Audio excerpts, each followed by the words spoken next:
বৌদি, ও বৌদি, আমার চাটা কোথায়? আমাকে একটু চা দাও না গো।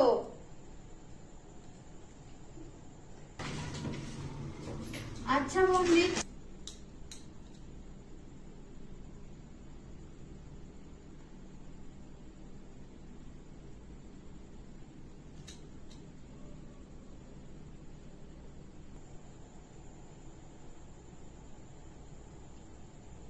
কতক্ষণ লাগবে? সকাল থেকে এখন এক কাপ চা দিতে পারলেনি আমাকে।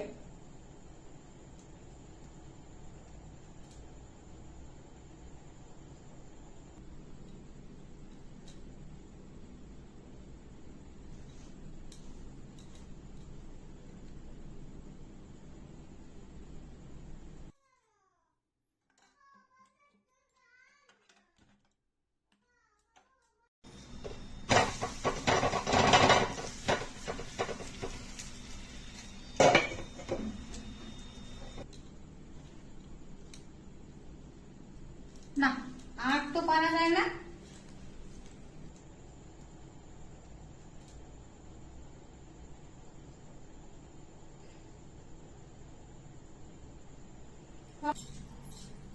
কি রে মোনা? বলো। তুই কি নিজের চাটা নিজে রান্না খাইতে পারিস না? হ্যাঁ, মানে বউ আইছে বাড়িতে আর সবাইকে একেবারে হাত পাও কোলে করে নিয়ে বইছো।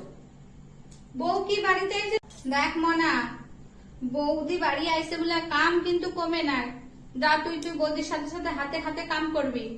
যা একবার পার পরে পা তুলে দিয়ে থাকলে হবে না। দাঁড়া বাবু, এ বাবু, এই জামা প্যান্ট গুলো আবার এখানে কে রাখছে? তোর জামা প্যান্ট এখানে ভিজিয়ে রাখছিস কেন? আচ্ছা, সব বৌমা করবে। আমি যখন কাজে ব্যস্ত থাকি তখন কে করতো? তুই করতি তো, এখনো তুই কর শিগগিরই। তোর নিজের জামা প্যান্ট নিজে কাচো।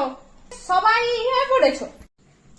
দেখ বাবু, সবাইকে বলি আমি, একজন মানুষ বাড়ি বেড়েছে তার মানে ঘরের কাজ কিন্তু কম হয় না। যখন ঘরের কাজ কমই না হয়েছে, যে যেমন কাজ করতে যার কাজ সেই করবে। আচ্ছা দাও মা, তোমাকে একটা কথা জিজ্ঞাসা করব।